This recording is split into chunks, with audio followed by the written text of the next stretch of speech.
فرمائے۔ پچھلے جمعے میں نے ایک جملہ کہا تھا کہ ایمان کی روح اور ایمان کی جان محبت رسول اللہ صلی اللہ علیہ وآلہ وسلم ہے۔ جس طرح ایک انسان کے جسم میں سے اگر روح کو نکال دیا جائے تو بظاہر دیکھنے میں وہ جسم ہم کو نظر آتا ہے، اس کی حیت ہوتی ہے، لیکن روح کے نہ ہونے سے ہم اس کو کہتے ہیں کہ یہ مردہ ہو گیا۔ تو اسی طرح جس کے دل میں محبت رسول اللہ صلی اللہ علیہ وآلہ وسلم نہیں ہے، اگرچہ کہ وہ کلمہ پڑھتا ہوگا، وہ اپنے آپ کو مسلمان کہے گا، لیکن وہ اسی مردہ جسم کی مانند ہے۔ جس طرح ایک جسم سے روح نکل جاتی ہے، ایسے ہی اس کے ایمان سے روح نکل گئی، ایمان کی جان نکل چکی ہے، وہ اسی طرح سے مردہ جسم کی مانند ہے۔ تو اس لیے محبت رسول اللہ صلی اللہ علیہ وآلہ وسلم ایمان کا تقاضا ہے، ایمان کی جان ہے، اور ایمان بغیر محبت رسول اللہ صلی اللہ علیہ وآلہ وسلم کے بیکار ہے۔ لیکن نبی کریم صلی اللہ علیہ وسلم کے زمانہ اقدس میں ایسے لوگ بھی تھے کہ جو کلمہ بھی پڑھتے تھے، مسجد میں بھی آتے تھے، نماز بھی پڑھتے تھے، اپنے آپ کو مسلمان بھی کہلاتے تھے، لیکن ایک چیز جو ان کے اندر کم تھی، وہ کیا تھی؟ ان کے دل میں محبت رسول اللہ صلی اللہ علیہ وسلم نہیں تھی، عظمت رسول اللہ صلی اللہ علیہ وآلہ وسلم نہیں تھی، ادب مصطفیٰ صلی اللہ علیہ وآلہ وسلم نہیں تھی۔ تو قرآن نے ان کو کن لوگوں سے تعبیر کیا؟ ان کو کیا کہا قرآن نے؟ ان کو ایمان والا نہیں کہا، اگرچہ کہ وہ کلمہ پڑھتے تھے، اگرچہ کہ وہ نمازیں بھی پڑھتے تھے، اگرچہ کہ وہ روزہ بھی رکھتے تھے، وہ اپنے آپ کو مسلمان بھی کہلاتے تھے، لیکن قرآن نے ان کو کہا کہ یہ مسلمان نہیں ہیں، یہ منافق ہیں۔ اور منافق کا درجہ جو ہے وہ کافر سے بھی بدتر ہے۔ کافر انکار کرتا ہے نا، وہ ظاہر کرتا ہے اپنے کفر کو، وہ کہتا ہے میں انکار کرنے والا ہوں، میں مسلمان نہیں ہوں، تو وہ پھر بھی ایک درجے کے اندر ہے۔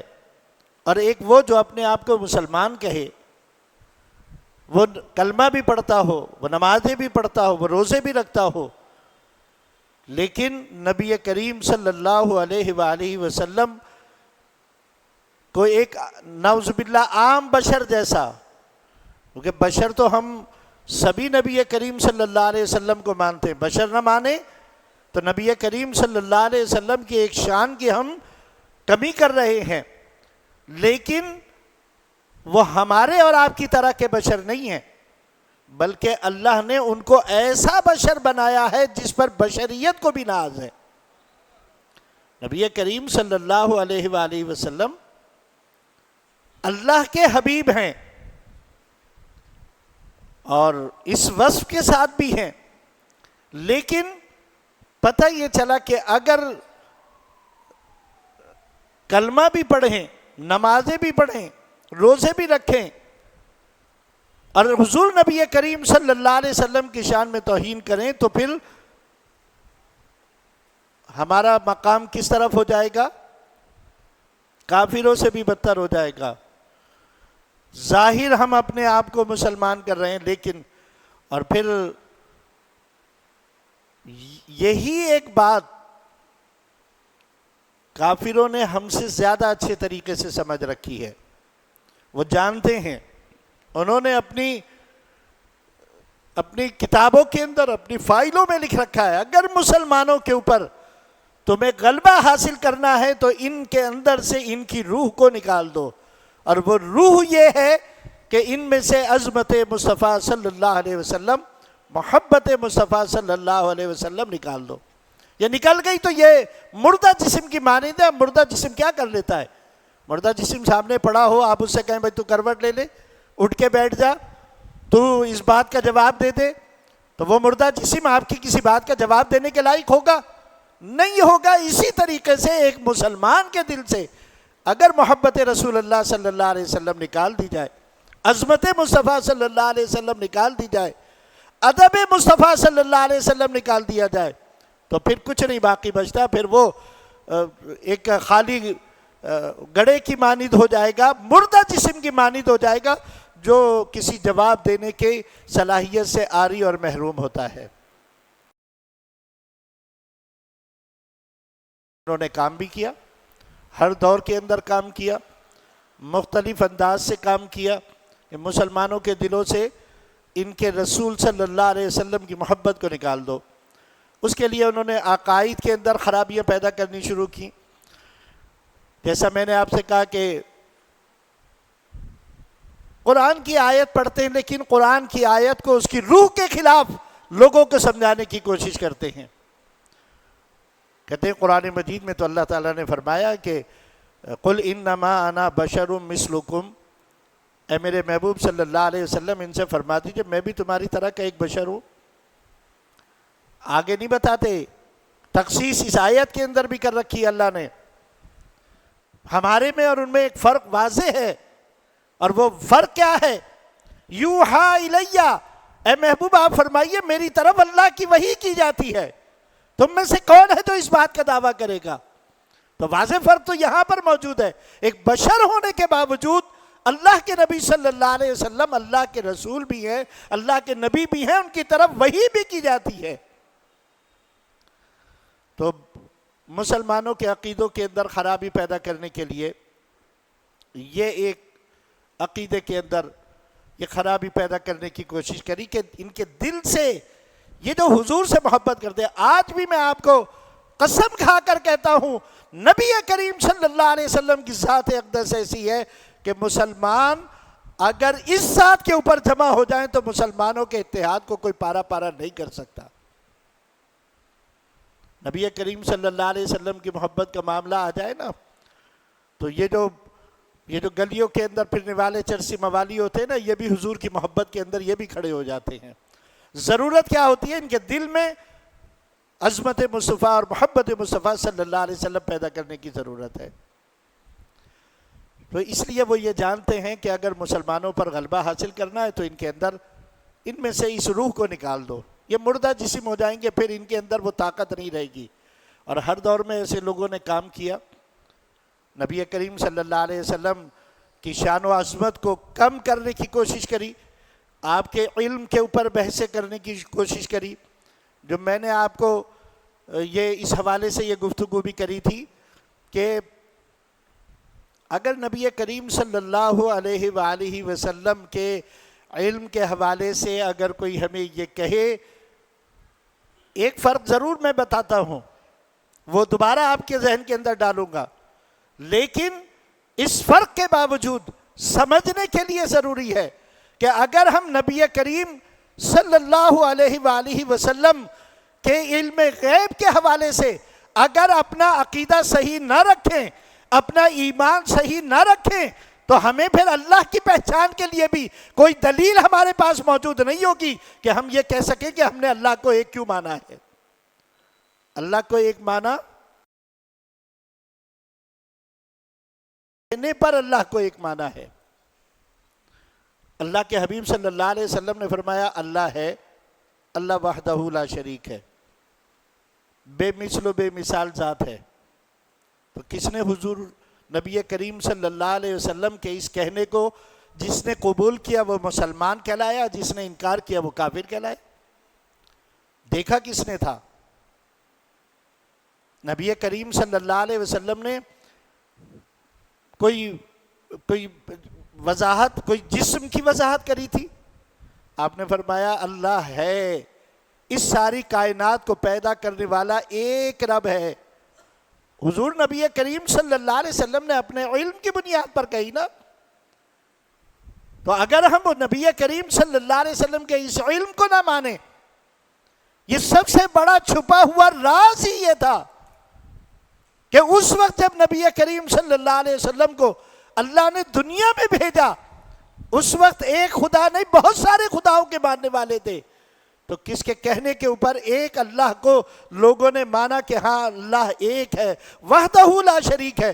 نبی کریم صلی اللہ علیہ وسلم کی زبان اقدس آپ کے کہنے اور آپ کے علم کی وجہ سے لوگوں نے اس بات کو مانا تھا۔ اب علم کو جاننے کے لیے یا یہ جاننے کے لیے کہ لوگ جو بحث کرتے ہیں، قرآن مجید فرقان حمید کی آیت میں نے آپ کو بتایا، پڑھتے ہیں آدھی آدھی آیتیں پڑھ کر لوگوں کو سناتے ہیں، اس آیت سے آگے اس کے سیاق و سباق کو نہیں بتاتے۔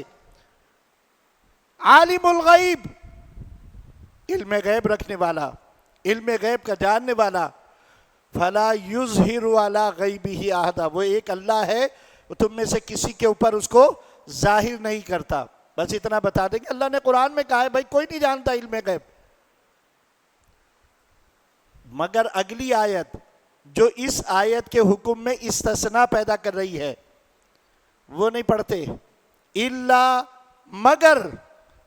اب یہ بات بیان کر کے اگر لفظ الا آ گیا یعنی مگر آ گیا، اس کے معنی یہ ہے کہ کسی کو استثناء مل رہا ہے اس سے۔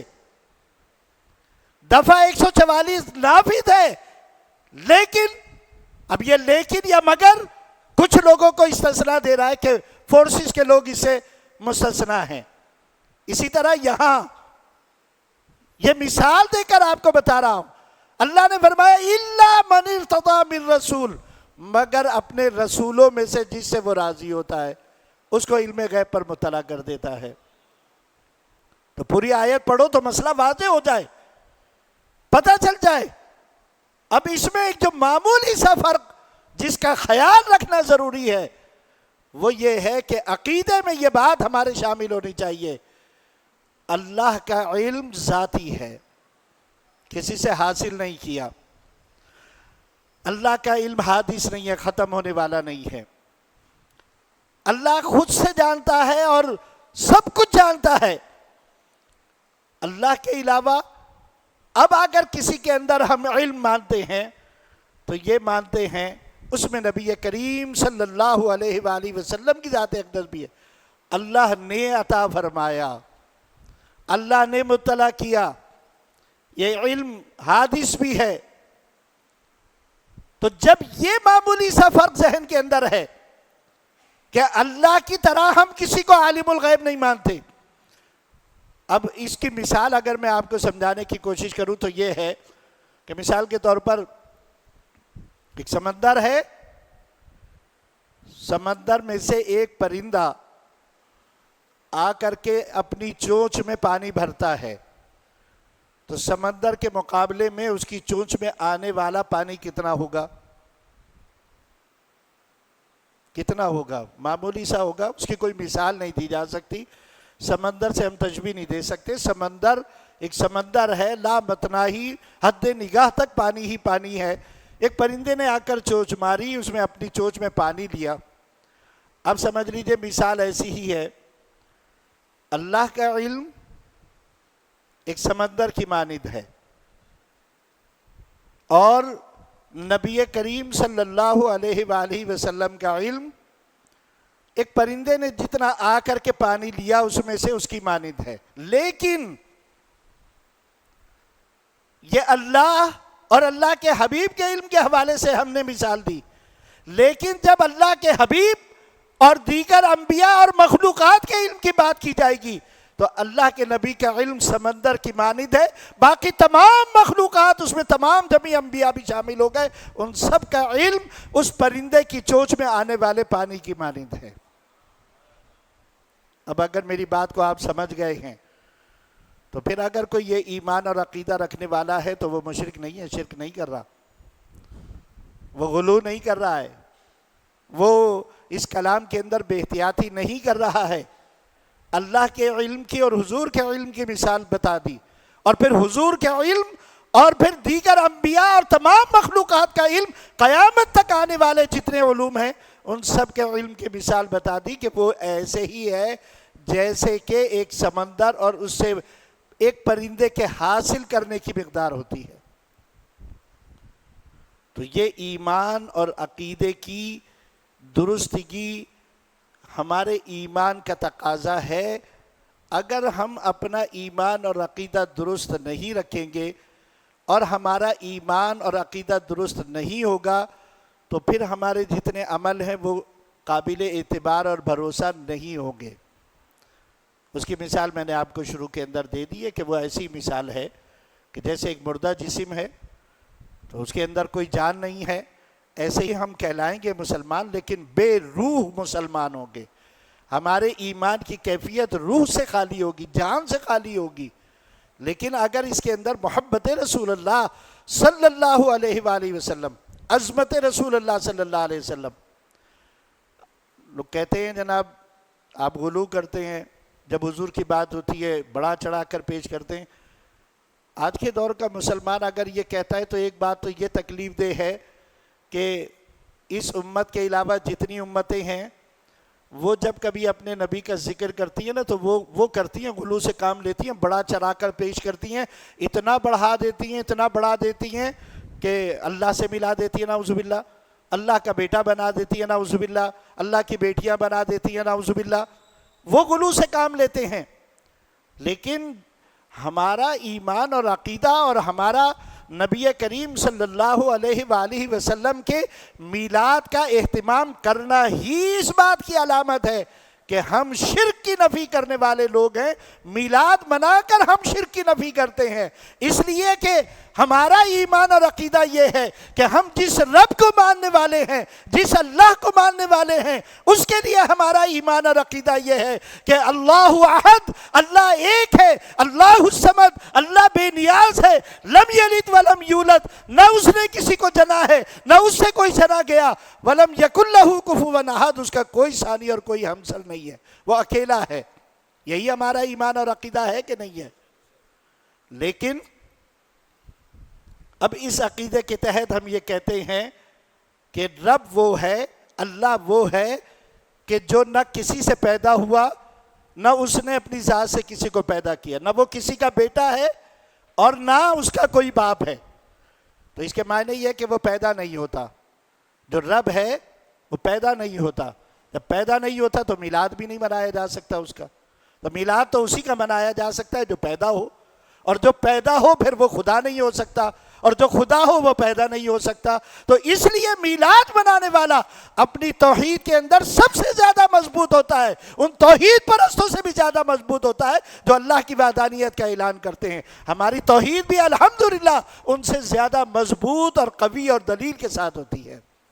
ہم اللہ کے رسول کا میلاد منا کر یہ ثابت کرتے ہیں کہ وہ اللہ نہیں ہے، وہ خدا نہیں ہے، وہ خدا کے بیٹے نہیں ہیں، وہ خدا کی بیٹی یا خدا کے اس خاندان سے نہیں ہیں، وہ اللہ کے رسول ہیں۔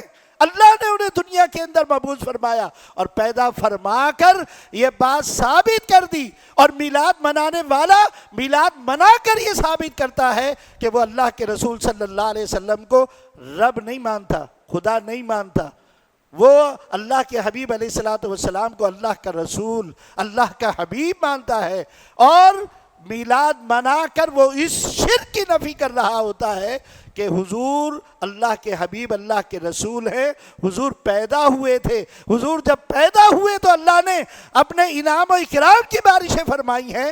تو اس سے یہ ثابت ہوتا ہے کہ میلاد منانا شرک نہیں ہے، دافع شرک ہے، شرک کی جڑیں کاٹنے والا ہے، یہ شرک میں مبتلا نہیں کرتا۔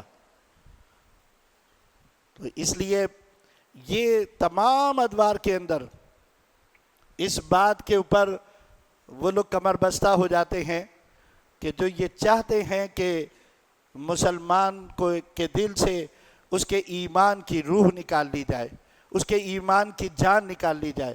وہ ہم سے زیادہ جانتے ہیں، ان کا یقین ہمارے سے زیادہ ہے اس بات پر کہ ان کے اندر سے یہ روح نکال دو، ان کے اندر سے یہ محبت نکال دو، پھر جو چاہے ان سے کرا لو۔ لیکن اگر ان میں محبت رسول باقی رہے گی، عظمت رسول اللہ صلی اللہ علیہ وسلم باقی رہے گی، ادب مصطفیٰ صلی اللہ علیہ وسلم باقی رہے گی، تو پھر ان کا کچھ نہیں بگاڑ سکتے۔ پھر یہ اس محبت کے اوپر ایک ہونے والے ہیں، پھر یہ اس محبت کے اوپر کمر بستہ ہونے والے ہیں، پھر یہ اس محبت کے اوپر اپنی جانیں نثار کرنے والے ہیں۔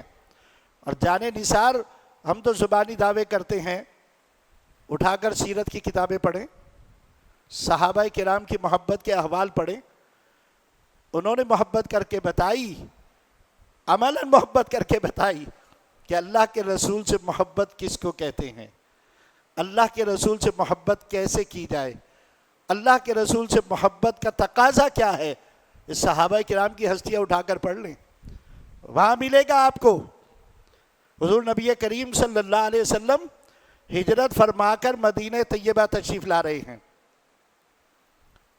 مدینہ طیبہ میں اپنا کوئی ابھی گھر نہیں ہے،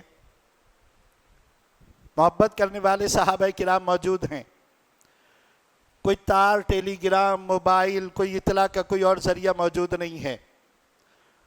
صحابہ کی محبت دیکھیں، صبح ہوتی ہے، لوگ اپنے گھروں سے نکلتے ہیں، مدینہ طیبہ کے شہر کے آخر میں اس جگہ جا کر کے جمع ہو جاتے ہیں جہاں سے قافلے آنے والے آتے ہیں، اور صبح سے شام کر دیتے ہیں۔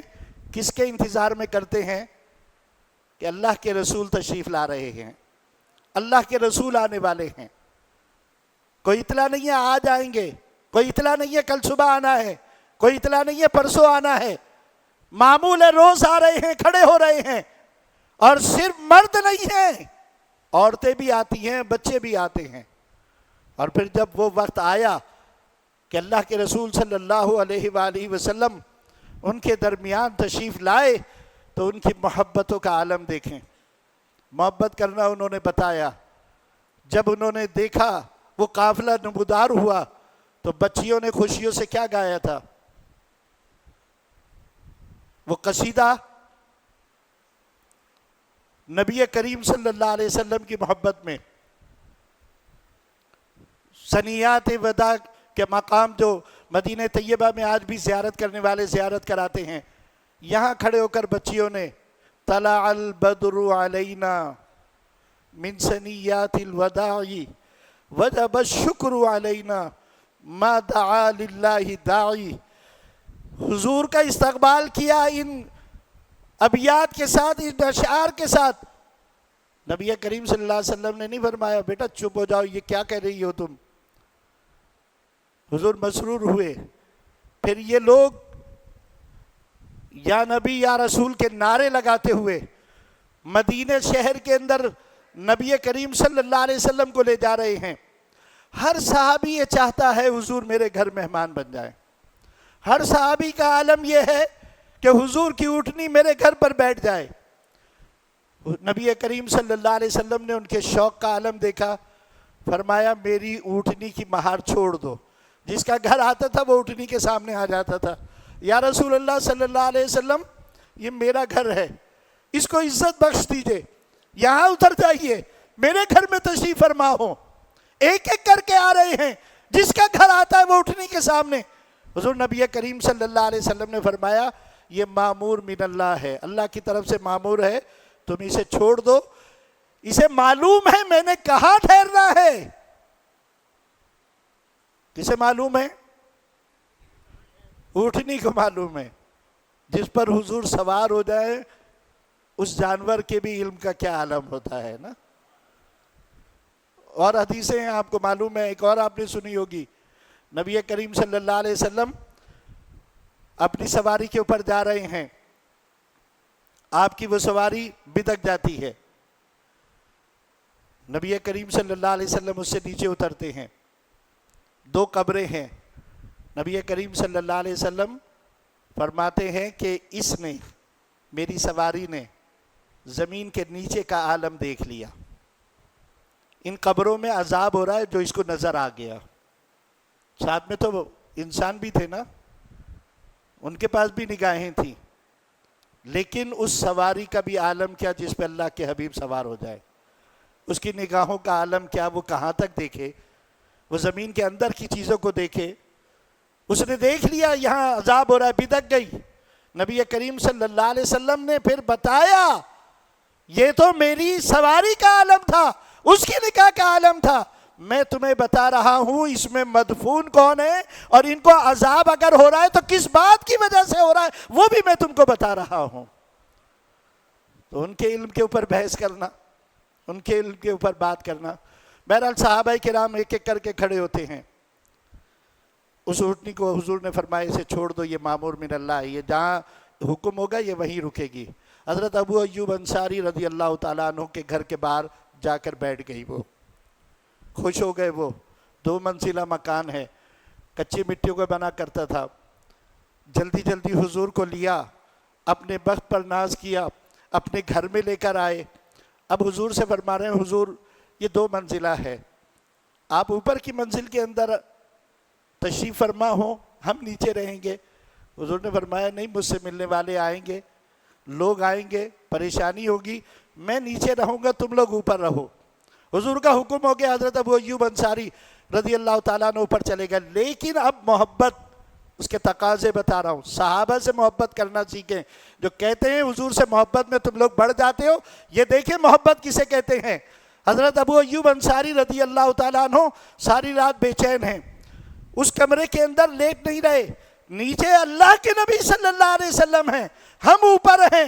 نہ خود لیٹتے ہیں نہ ان کی اہلیہ لیٹتی ہیں، ساری رات کمرے کے کونوں کے اوپر موجود رہتے ہیں. صبح ہوتی ہے، کہتے ہیں یا رسول اللہ صلی اللہ علیہ وسلم ساری رات ہم سو نہیں سکے. اس خیال کی بنیاد پر آپ نیچے ہیں، ہم اوپر کی منزل کے اوپر ہیں، ہمیں گوارا نہیں ہو رہا. اللہ کے نبی صلی اللہ علیہ وسلم نے نہیں فرمایا یہ غلو کر رہے ہو تم محبت کے اندر، میں بھی تمہاری طرح کا بشر ہوں، میں بھی ایک انسان ہوں، اگر میں نیچے ہوں تو کیا ہوا؟ حضور نے فرمایا نہیں، ضرورت ہے اس بات کی. مجبور ہو گئے. دوسری رات آئی، پانی کا گھڑا رکھا ہوا ہے، سردیوں کی راتیں ہیں، بتی گل ہے، چراغ گل ہے، پانی کے گھڑے سے پانی گر گیا، کچی مٹی ہے اوپر. اب پریشان ہیں دونوں. کہتے ہیں کیا کریں؟ یہ پانی اگر زمین نے چوس لیا اور نیچے ٹپکا، اللہ کے نبی صلی اللہ علیہ وسلم بے آرام ہوں گے.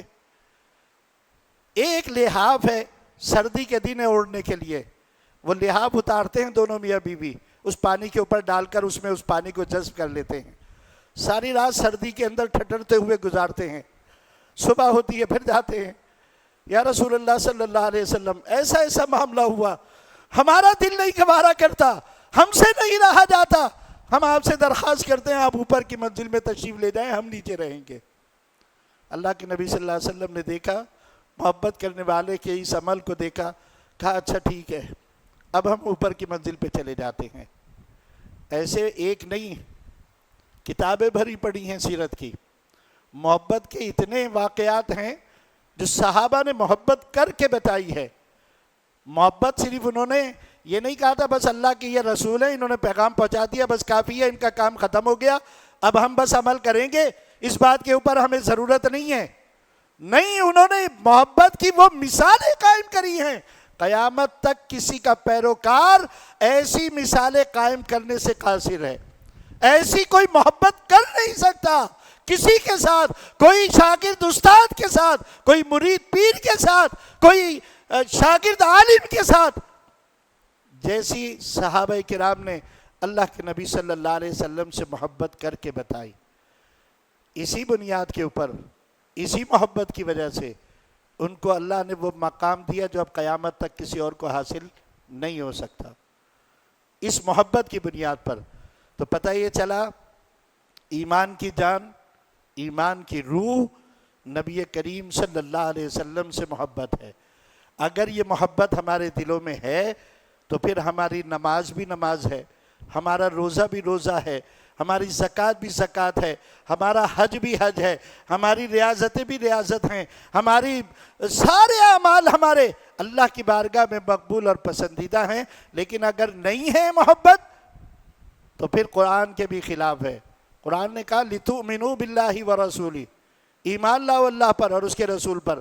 کیسے ایمان لاؤ؟ وَتُعَزِّرُوهُ وَتُوَقِّرُوهُ، تعظیم و توقیر کے ساتھ ایمان لاؤ. جب تعظیم و توقیر کے ساتھ ایمان لے آؤ گے اس کے بعد پھر کیا کرو؟ وَتُسَبِّحُوهُ بُكْرَةً وَأَصِيلًا، پھر تم اللہ کی پاکی اور بڑائی بیان کرو گے تو اللہ کو وہ پسند آ جائے گی۔ لیکن اگر تم نے کہا ہم ایمان والے ہیں، ان کا کام بس پہنچا دینا تھا، ختم ان کا کام، اب ہم جانے اور اللہ جانے، ہمارے اور اللہ کے درمیان کوئی دوسرا نہیں ہے، تو پھر نہ تمہاری عبادت اللہ کو پسند ہے، نہ تمہاری تسبیح اللہ کو پسند ہے، نہ تمہاری تحلیل اللہ کو پسند ہے، نہ کوئی عمل اللہ کی بارگاہ میں مقبول ہے۔ اللہ کو تو پسند ہی وہ ہے جو اللہ کے حبیب سے محبت کر کے عمل کیا جائے، ان کی محبت میں عمل کیا جائے، وہی اس کو مقبول اور پسندیدہ ہے۔ اللہ سے دعا کریں اللہ تعالی ہم سب کے دلوں میں حضور نبی کریم صلی اللہ علیہ وسلم کی سچی محبت و عظمت پیدا فرمائے اور ہمارے عقیدوں کو درست فرما دے۔ اللہ تعالی ہمارے عقیدوں میں پختگی عطا فرما دے۔ وما توفیق الا باللہ وما علینا الا البلاغ المبین۔ والسلام علیکم ورحمۃ اللہ۔